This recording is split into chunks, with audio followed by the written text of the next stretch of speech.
Okay, good afternoon, everybody, and thank you for the introduction.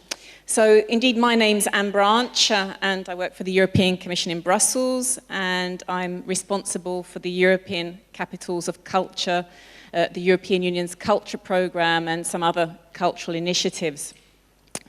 And I'm really delighted to be here on behalf of the European Commission, because this is a theme that's really important to us and close to our hearts in more ways than one. Culture in neighbourhoods is part of what we are calling audience development at the European Commission, and we think it's an absolutely essential part, and we think an absolutely essential part of this is taking culture out of traditional cultural venues into neighbourhoods to reach as many people as possible. I'm also very happy that you're linking this theme to the European Capitals of Culture. Indeed, having a European Capital of Culture is a unique opportunity for a city.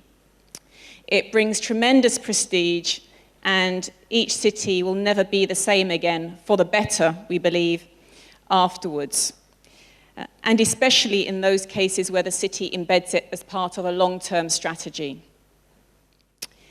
And one of the important reasons why it is such a powerful event is precisely because of the way they reach out to citizens from all walks of life, all ages, all neighbourhoods, because one of the key criteria to get the title is to foster the engagement of citizens. Therefore, all of the capitals of culture reach out into their communities. They provide free access to events. They stage events in public space where everyone can access them, even people who may never have entered a formal public institution before. They reach out to old people's homes, schools, hospitals, firemen, you name it, they've done it. Now, I want to make 4 quick points about the importance of culture in neighbourhoods and audience development, as we're calling it more frequently in my working context, before you hear some concrete examples from the capitals themselves. Now, why is it important, reaching out into neighbourhoods? Well, point 1, the world is changing fast, very fast for everyone, including the cultural and creative sectors. People are more and more educated than before, and there's more and more competition for their leisure time. And in some countries and some cultural sectors, not everywhere, but audience numbers are declining. They're getting older. So the cultural sector needs, in many countries, to think about how to widen its audience, how to develop and deepen its audience, and how to diversify its audience. It also needs to think seriously about the non-audiences today, as we call them, the people who never go and see anything cultural, and how to reach them. So going out to neighbourhoods is absolutely fundamental for this. Now, point 2, in the arts in general, a paradigm shift is occurring. To caricature it, we're moving away from what used to be pretty much a monodimensional world, where cultural institutions could pretty much decide what you, the public, would see. Now we're moving to a far more multidimensional world, a far more interactive world, where people want to say. Now this is largely due to the digital shift, because it's changing people's behaviour and their expectations. They're getting used to interacting, and they're not willing to be passive receivers or audiences anymore. They want to be engaged. This means that cultural institutions need to work differently with their audiences, whether they're museums, galleries, theatres, concert venues, opera houses, libraries, cinemas, or independents. Basically, if your visitor gets bored, there's a strong likelihood they'll never come back again. And if that's a young person, you may put them off for life from that art form. So, in the future, cultural institutions and cultural operators are going to have to engage more with their audiences upstream in a dialogue about what to programme and what to show. This isn't without controversy. Some people fear this will lead to a dumbing down. But we think that actually dumbing down happens mostly when we patronize and we think we know what the audience wants, rather than when we actually do try and engage with them intelligently. Then, as well as being involved upstream, they also want to be engaged in dialogue and debate afterwards about what they've seen, whether it's through social media or through physical meeting spaces with the artists and directors and producers. And more we see a new trend towards what I'd call participatory art, where people are moving beyond being a passive audience into actually being active participants in the artistic and cultural process itself. So a big paradigm shift is occurring. Point 3, in general, the arts and culture have a tremendous potential, but we don't think we've fully optimized their potential yet, their cultural, social, and economic potential, including to stimulate the creativity of our citizens. And the younger we start with this, the better. Because we know there are so many benefits that come from cultural engagement.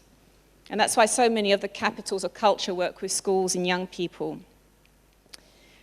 For example, we know that it can help educational performance, as it can help young people who feel disconnected, who may be struggling academically at school, to find something to reconnect them.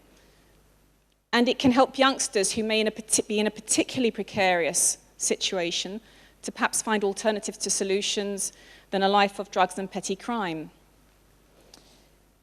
And we are, in fact, discovering more and more linkages between cultural participation and things like well-being, life expectancy, health, etc. So there's a big potential, but we know that this potential isn't being fully tapped into. For example, we know that almost 60% of people across Europe aren't attending live performances or visiting cultural sites or going to the cinema even. And most of those who do, as a generalization, have a higher educational background. But just think what a potential for growth there is if every single person was to go to at least one cultural event or site a year. And we know that even fewer people are actively participating in amateur cultural activities. We estimate fewer than 15%, except in a couple of countries. Yet, on the other hand, we know that active cultural participation often has the longest impact on people in terms of their well-being and their long-term interest in the arts. We know there are also links between active cultural participation and being an active citizen, such as things like going to vote. So again, reaching out in neighborhoods is essential. Working with schools, working with other local community organizations is fundamental if we want culture to reach as many people as possible, including the non-audiences of today. Now, point 4, and my final point, is that we know that cultural engagement can also foster social inclusion. Indeed, our communities are more and more diverse. This is enriching, but we all know it's also challenging. And culture can help us understand each other better, because culture conveys meanings and values and empathy. After all, each of us has only one life, but when you read a book, when you see a film, when you see an artwork, when you listen to a piece of music, you get an insight into the lives of many other people, their tragedies, their happiness, their loves, their losses. It broadens our horizons. So it fosters tolerance, mutual understanding, and what we often call in EU jargon, intercultural dialogue. And in many of our towns and cities, this is a challenge we need to face. We need to understand each other better, and we need to appreciate each other better. And culture has a tremendous power to help us do so. So to conclude, 4 reasons why your topic today is important. First, the world is changing fast. Second, a paradigm shift is occurring in the arts. Third, we haven't optimized fully yet the potential of culture to foster creativity. And fourth, we haven't optimized fully the contribution of culture to social inclusion. So reaching out to neighbourhoods is so important, and so I congratulate you on choosing your topic today. Thank you.